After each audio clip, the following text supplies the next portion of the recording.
ఇంటింటికి తిరిగి పాల ప్యాకెట్స్ వేసే ఒక సామాన్యుడు, ప్రజల్లో తిరుగుతూ ప్రజల కష్టాలు తెలుసుకున్న వ్యక్తి, ప్రజలే నా బలమంటూ ముందడు, సమస్య ఏదున్నా నేనున్నాను అంటూ వార్డు ప్రజలకు అండగా నిలుస్తున్నాడు.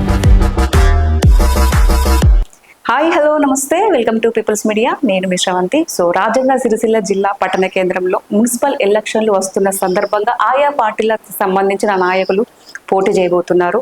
సో అందులో భాగంగా రాజన్న సిరిసిల్ల జిల్లా పట్టణ కేంద్రంలో 21వ వార్డు నుంచి పోటీ చేస్తున్నారు గాలి శ్రీనివాస్ గారు. సో ప్రజా బలంతో మన ముందుకు రాబోతున్నారు. ప్రజలకు సేవ చేయాలని ఒక దృఢ సంకల్పంతో వారు పోటీ చేస్తున్నారు. సో మరికొన్ని వివరాలు వారిని అడిగి తెలుసుకునే ప్రయత్నం అయితే చేద్దాం. నమస్తే శ్రీనివాస్ గారు. నమస్కారం అమ్మా. ఎలా ఉన్నారు? బాగున్నావమ్మా. బాగున్నారు. ప్రజెంట్ ఇప్పుడు మీరు రాజకీయాలకు రాబోతున్నారు కాబట్టి మీ కుటుంబం గురించి ఒక్కసారి వివరించండి. ఈ కుటుంబం అంటే ఏముందమ్మా, అందరిలాగానే మా కుటుంబం. కుటుంబంలో 3 పిల్లలు, భార్య భర్తలు 2 ఉంటాం. పిల్లలు పోషించడానికి ఏదో వృత్తిరీత్యా ఏదో ఒకటి చేయాలి, తప్పదు. వృత్తి అంటే మేము పద్మశాలీస్. ఇక్కడ మేము 2004లో మహారాష్ట్ర నుండి వచ్చినాం. అంతకుముందు ఇక్కడనే పుట్టి పెరిగినండి. మధ్యలో ఇక్కడ విధి స్థితిగతులు రకరకాలుగా ఉంటారు కదమ్మా, దాని ద్వారా నేను వెళ్ళడం జరిగింది. వాస్తవంగా నేను ఇక్కడనే పుట్టి పెరిగిన సుభాష్ నగర్ లో. మా పెద్దనాన్న నన్ను చదువుకున్నాడు. అయితే ఇక మా నాన్నమ్మ ఊరు వేరే హుజురాబాద్ సైడ్ ఉంటది, అక్కడ మా నాన్న ఉంటాడు. తద్వారా ఇక అటు ఇటు పోవడం జరిగింది. ఈ సిరిసిల్ల గురించి చెప్పాలంటే నేను ఇక్కడనే అసలు ఎక్కువ టైంలో మా మేనమ్మ వాళ్ళు, మా 3 పెద్దమ్మలు ఉన్నారు, ఇటే వస్తుంటాయి. పెద్ద ఫ్యామిలీ అన్నమాట. పెద్ద ఫ్యామిలీ. ఇక్కడనే మెదిగిన వాడిని. నేను వృత్తిరీత్యా సాంచలు నడుపుతున్నా.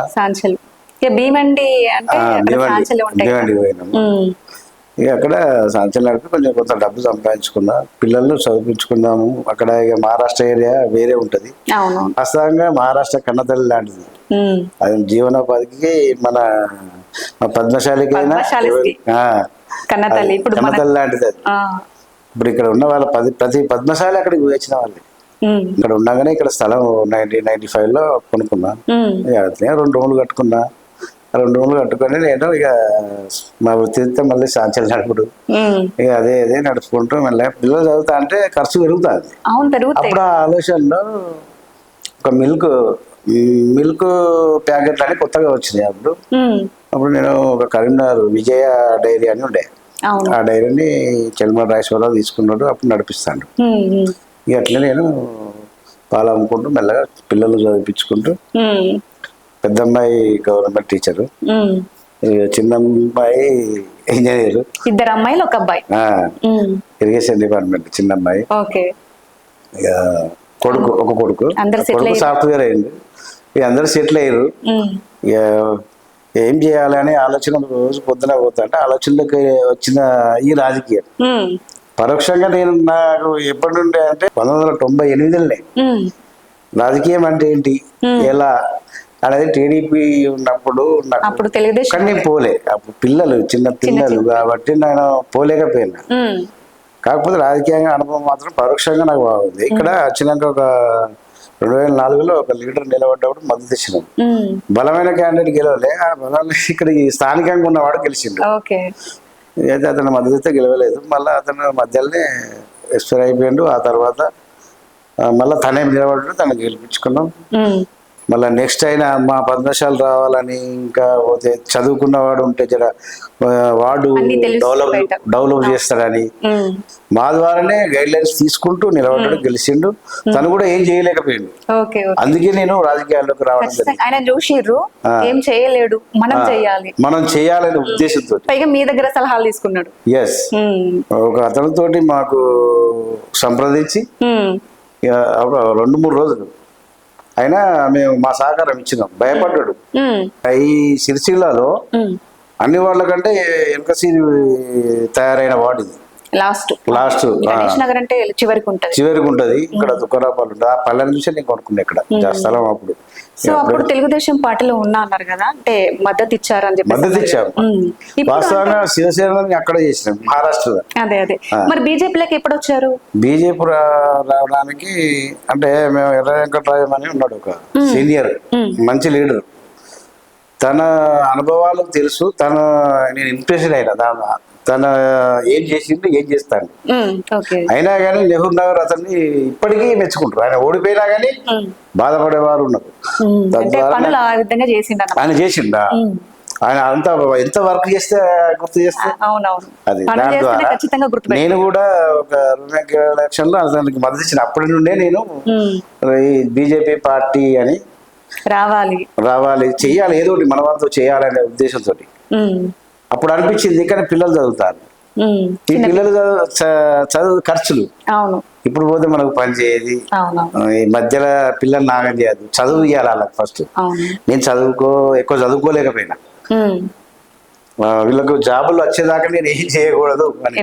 రోజు నా వర్క్ చేసుకుంటూ 4 గంటలు వర్క్ చేసుకుంటూ ఇంటికి వస్తూ ఆలోచనలు ఇదే.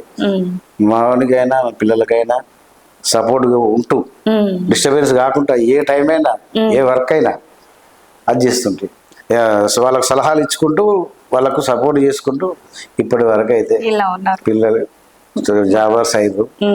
3 ఎలక్షన్లో మద్దతు ఇచ్చినా కానీ నా వార్డు ఇలాగే ఉంది. అదొక్కటి నా లోపలికి వెళ్ళి దాని ద్వారానే నేను బీజేపీ పార్టీ ద్వారా మా దోస్తులు ఉన్నారు.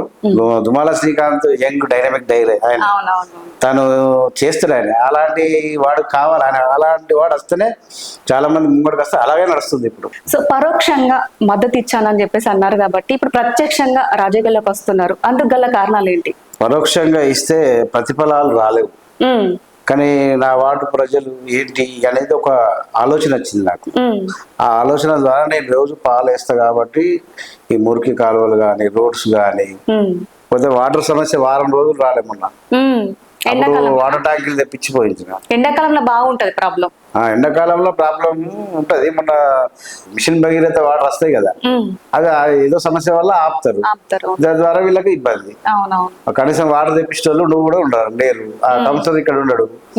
ఎలాంటి సమస్య ఉన్నా కూడా మీ దగ్గరకు వచ్చి మాట్లాడతారు కాబట్టి ఆ సమస్యల ద్వారా నేను ముంగడికి రావడం. ఇప్పుడు అన్ని సమస్యలు ఎక్కడికో పోయేకంటే నేనే చేయాలి. ఈ సమస్యలన్నీ నేను నాడు 25 years నుంచి ఉంటానా చూస్తానా కాబట్టి ఈ జనాన్నైనా ఈ వార్డునైనా అన్ని విధాలా చూడాలి.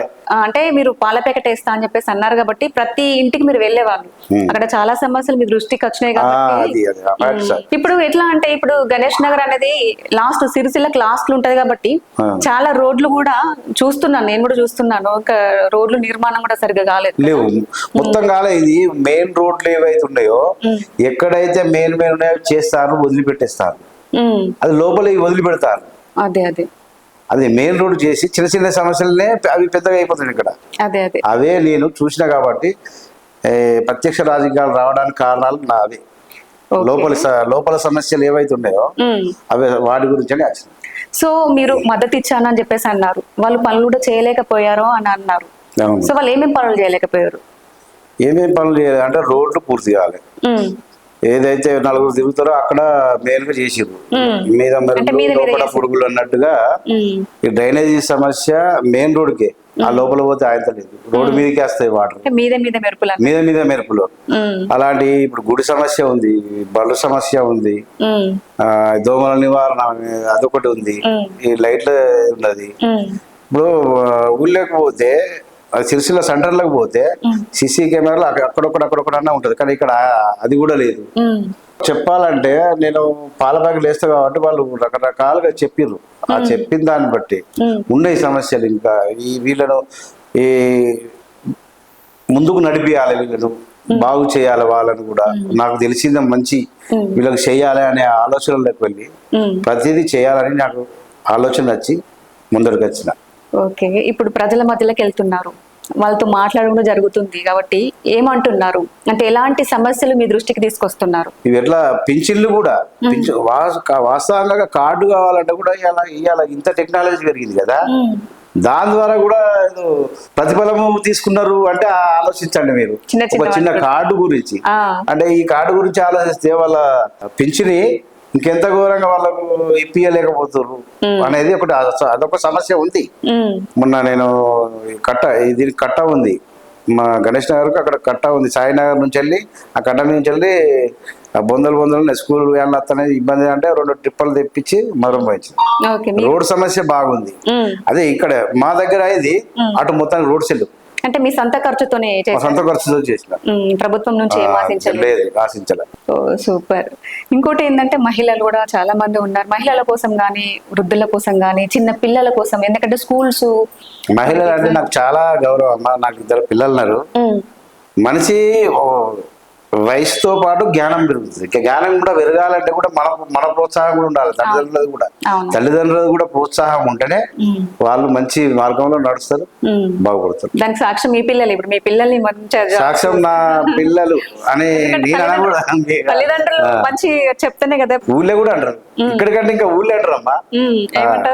ఇదే ఇప్పుడు నీ పిల్లలు జాబ్ భలే కొట్టించారు, పాలమ్మి నువ్వు ఇట్లా అది ఇది అని మా దోస్తులు కానీ ఎవరు ఎంకరేజ్ చేస్తారు, బాగా. కంపల్సరీ యూత్ నా దృష్టి ఉంటది, యూత్ మీద కంపల్సరీ ఉంటది. ఫస్ట్ వాళ్ళే రేపటి పౌరులు వాళ్ళే కదా. ఏ విధంగా అంటే ఇక వాళ్ళ సహకారమైన వాళ్ళకి ఏ సహకారమైనా చేయగలుగుతా, మంచికి చెడుగా అయితే కాదు. వాళ్ళు ముందు చదువుకొని వాళ్ళు బాగుపడాలనే ఉద్దేశం నాకు. సూపర్. అంటే మా గణేష్ నగర్ పిల్లలు అంటే ఒక విజ్ఞానులు చదువుకున్న జ్ఞానులు అనే స్థితికి రావడానికి కృషి చేస్తారు. వాళ్ళు మంచి మార్గంలో వెళ్ళడానికి మీరు మంచిగా నా సలహాలు ఉంటాయి, నా ఆశీర్వాదం ఉంటది, సహాయం కూడా ఉంటది. సొంత ఖర్చుతోటి ఎలాంటి సామాజిక సేవా కార్యక్రమాలు చేశారు? సామాజిక న్యాయం అంటే నేను ఎవరు అడిగిన దాన్ని నేను లేదనుకుంటే ఇస్తా. బాధలు ఉండడానికి గుర్తించి ఈయన బాధతోటి అడుగుతాడు అంటే కథ మా భార్య కూడా వద్దన్నా నేను అటువంటి సహకారాలు చేసిన. గాంధీనగర్ నుంచి మొదలు పెడితే ఈ గణేష్ నగర్ దాకా, నెహ్రూ నగర్, సుభాష్ నగర్, బీవై నగర్, శివనగర్, ఇక్కడ ఇటు పోతే వెంకపేట దాకా మా అందరూ నన్ను గుర్తించిన వాళ్ళు తెలుసు. శాంతినగర్ నుండి ఇక్కడ దాకా తెలిసిన వాడిని, అందరికి తెలుసు అన్నట్టు. ఇంటింటికి వెళ్ళి పాల ప్యాకెట్ ఇవన్నీ సమస్యలు. ఇప్పుడు మా అయినా మీ అయినా కులాలకు అతీతంగా, కులాలకు అతీతంగా నేను ఉన్నా కాబట్టి ఇలా అందరూ నన్ను సినన్నా అని ఇట్లా అని చెప్తారు. పిల్లలు లేస్తే నేను పాల ప్యాకెట్లతో తిరుగుతా కాబట్టి అందరికి తెలుసు. మరి బీజేపీ పార్టీని ఎందుకు ఎంచుకున్నారు? బీజేపీ పార్టీ అంటే చెప్పాలంటే మన బలం, మన మనుగడ, మన బతుకు, మన జీవనోపాధి అంటే దీని ద్వారానే. అసలు మన బతకాలన్నా కూడా దీంతో.